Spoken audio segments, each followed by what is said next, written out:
हाँ जी बेटा, ध्यान देंगे सारे। बेटा we need to find the centripetal acceleration. आपको समझ आ गया होगा कि centripetal acceleration is nothing else but it is what? It is acceleration due in a uniform circular motion and arises due to the change in direction of motion, which changes the velocity and gives rise to this acceleration. And this acceleration is directed towards the center of the circle. बेटा तो मैं अब दूसरे method से आपको इसको derive करके दिखा रहा हूँ। बेटा यहाँ ध्यान देंगे सारे। Let us say object circular path में मूव कर रही थी with a uniform speed, and say at an instant this object was somewhere here. Somewhere here, say it was at some point A, and say it was at point A at time t equals t, and r vector was its radius vector. Vector पूरे circle में r ही रहेगा, लेकिन r vector बदलता रहेगा क्योंकि r की direction बदलेगी। ऐसा आपने ध्यान रखना है। उसी डायरेक्शन बदलने से तो एक्सेलरेशन आनी है जिसको हम पढ़ने वाले हैं। And let us say after some time the body reaches point B पे पहुंच गई सर। कुछ देर के बाद body reaches sir point B, and say body reaches point B at time t equals t plus delta. मतलब A से B तक बॉडी को जाने के लिए कितना टाइम लग गया बेटा?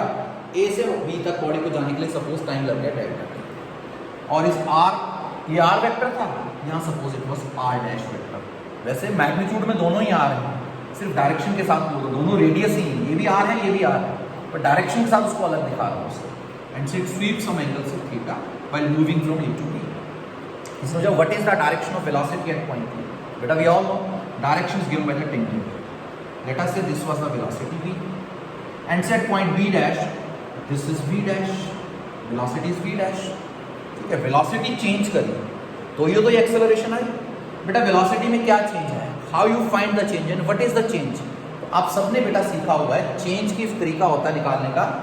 Change is basically final value minus the initial value. This is change in velocity. This change in velocity will give rise to an acceleration, जिसको हम लोग कौन सी acceleration कहते हैं? जिसको बेटा हम लोग centripetal acceleration कहते हैं। हमें ये change in velocity find करनी है, we'll able to find the centripetal acceleration बेटा दिया, तब हम उसकी हम अपने आप ही centripetal acceleration निकाल पाएंगे।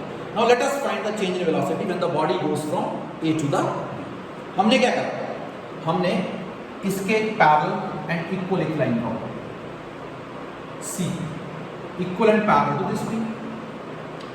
एक इसके इक्वल एंड पैरेलल ड्रॉ कर ले बेटा, CQ V dash.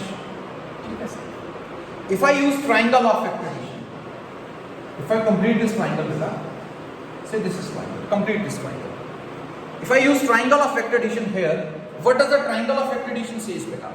If two vectors in magnitude and direction represents the two sides of a triangle taken in same order, the resultant is being represented by the third side of triangle taken in opposite order. Just look here, CP, PQ इन दोनों का order same, because head और vector की tell यहाँ मिल रही है। तो मैंने triangle और यूज करा तो क्या बन गया? CP vector plus PQ vector, it should be equal to CQ vector. यानी PQ वेक्टर किसके इक्वल हो गया? It is CQ vector minus CP vector. What is CQ vector? It is V dash. What is CP? It is V. यानी this PQ vector represents what? It represents the change in velocity, delta V. बोलो sir समझ में? Change in velocity दिखा रहा है ये। This represents change in velocity, and this change is like is towards the, it is towards the center. Change is towards the center. It represents the change in velocity.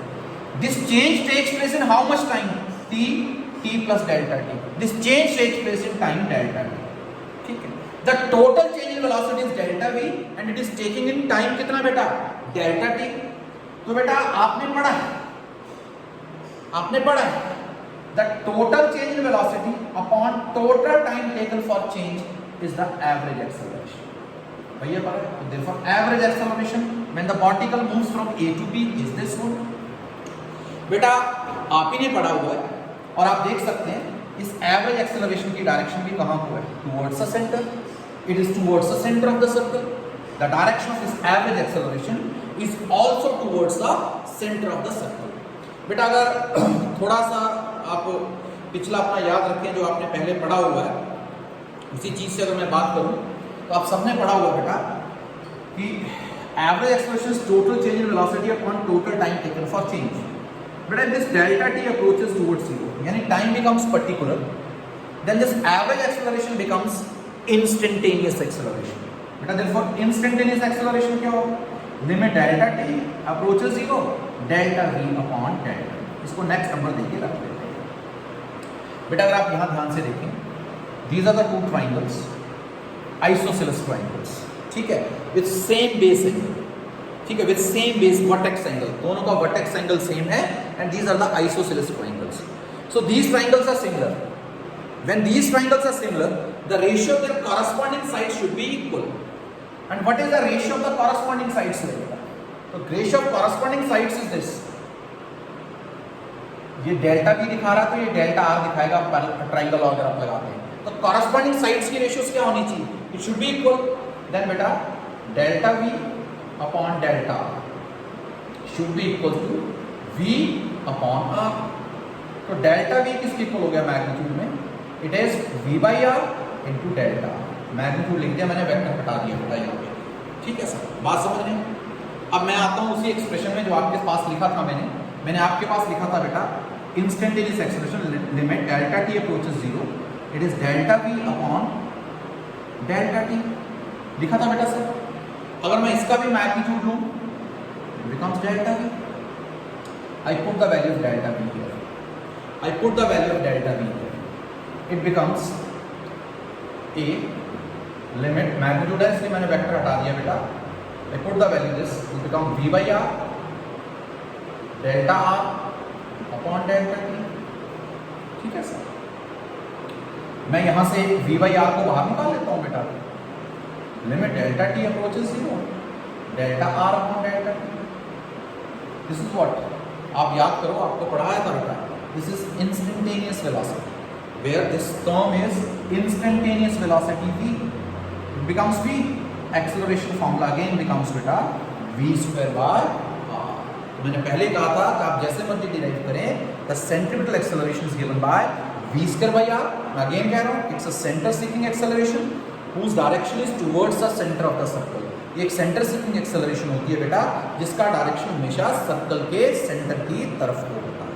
And these accelerations are the accelerations of uniform circular motion. Again repeat, these accelerations are the accelerations of uniform circular motion. बेटा when we have a non uniform circular motion, पढ़ेंगे हमारे, but when we have a non uniform circular motion, there both speed as well as direction changes. तब आपके पास दो तरह की acceleration आएगी, one due to change in speed and other due to change in direction. Direction वाली तो यही रहेगी सेंट्रीपिटल एक्सेलरेशन. हम सीखेंगे कि what happens when non uniform circular motion takes place, where both changes, both speed as well as क्या, both speed as well as क्या बेटा डायरेक्शन चेंजेस. तो आगे उस चीज को हम पढ़ते हैं.